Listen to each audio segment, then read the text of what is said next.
On a beautiful summer day with the beaches filled with people taking the sun, about 1900 in Galveston, Texas, a man who appeared crazy was running up and down the beach, telling people to get off the beach and to get off the island. Galveston, Texas is essentially a large sandbar. To get off the island, for a hurricane was coming. This is long before modern meteorological capabilities. There were no airplanes flying over to look for storms brewing. There were very few machines and technical ways of measuring, but this fellow was a self-made meteorologist, and he had been studying different patterns, and he knew that the pattern he was seeing with the drop of air pressure was a pending storm that appeared huge. And here he is running around, shouting at people. They thought he was nuts. He was engaged by the police several times during the day. And that night, Galveston was wiped off the map. He was the only one who knew, but he felt like it was something he had to share. And scores of people lost their lives. Property was just destroyed.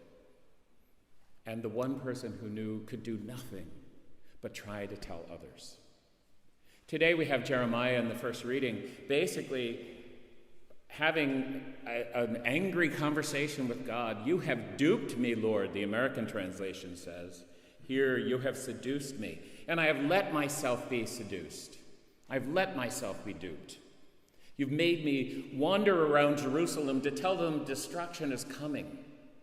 If they don't change their ways, destruction is coming," and everything appeared fine. And they mocked him. They made him the butt of all their jokes. And he says, "Lord, I'm done. I don't want to be this one. But you keep calling me and telling me to do so." In our lives, we are all challenged, sometimes by the Word of God. This man in Galveston wasn't challenged by the Word of God per se. He was challenged by what he read as the scientific facts. But we're all called in our own way, in our own lives, to respond to that indwelt spirit, respond to the call of God to be just and to be right and to be hopeful and to be compassionate and to address whatever need it is. Each of us gets a different call. Whatever need it is that we singularly are capable of responding to. What is God calling you to? How are you going to speak this word that is alive in your heart? For we believe we all get the word. Some of us cover it over. Some of us ignore it. Some of us speak to it weakly. We're all human. We all do it differently. But sometimes in our lives we're called to speak and to address those glaring issues which confront us. This is what Jesus is saying to his own disciples as he says, "I'm going to go to Jerusalem, and I am going to be beaten, and I am going to be crucified, and I'm going to die." And Peter is saying, "Lord, no. This same Peter who last week is told, 'You're rock, and upon you I will build my church.' This week we have Jesus turning and saying, 'Get behind me, Satan. For you're speaking the words you would like God to be saying. I'm speaking the word of God as I understand it.'" It's an interesting image. The gospel really points out that Jesus turns, and I've always pictured it as he turned to Peter, but I think he was already facing Peter.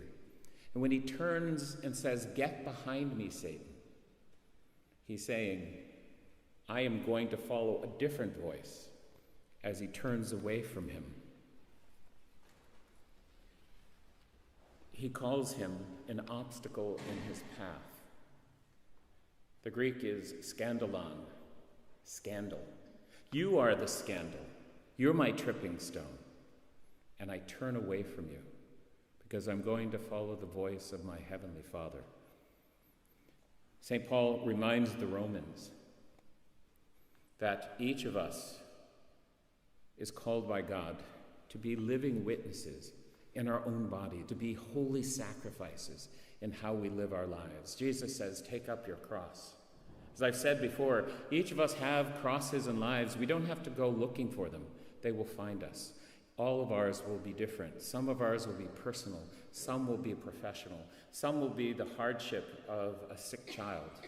Some will be difficulty at work where one is called to be honest and truthful in the face of people hoping to cut corners. And some of us in our world will be asked to more clearly speak to the groaning reality of our creation. We know over the last few years that scientists have been telling us that we're hurtling towards some ecological disaster. There have been voices around the world saying, well, we don't know that for sure. There have been voices in politics saying, well, it would be hard for us to address it. But we know just in the past few weeks, hurricanes have hit the west coast of the United States, almost unheard of. Hurricanes have hit Florida again, and we're still in the midst of the hurricane season. We know that we've had unbelievable flooding around the world and fires across Canada where they never happen. We know that every sector of the world is experiencing some difficulties, and with rising sea levels, fresh water will start disappearing, especially for the poorest of the poor who live in some of the worst places of our world. So we have to ask ourselves, are we hearing the voice of God calling us to do something? To challenge our legislators, to hold us accountable to any sort of climate action we've agreed to. But as my mother would say, if you're cold, put on a sweater. That there are ways each and every one of us, in small and simple ways, can address and respond to the voice of God. Today, we hear challenges in all three readings to be responsive to that voice alive in our hearts. And let's make our words the words of Jeremiah, who is attempting to say, God, I'm done. I've got no more. But who ends up saying, I used to say, I will not think about him. I will not speak his name anymore. But there seems to be a fire burning in my heart, imprisoned in my bones. I tried to avoid it, but I could not bear it.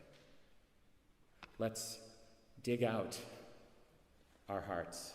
Let's hear that voice alive in our being.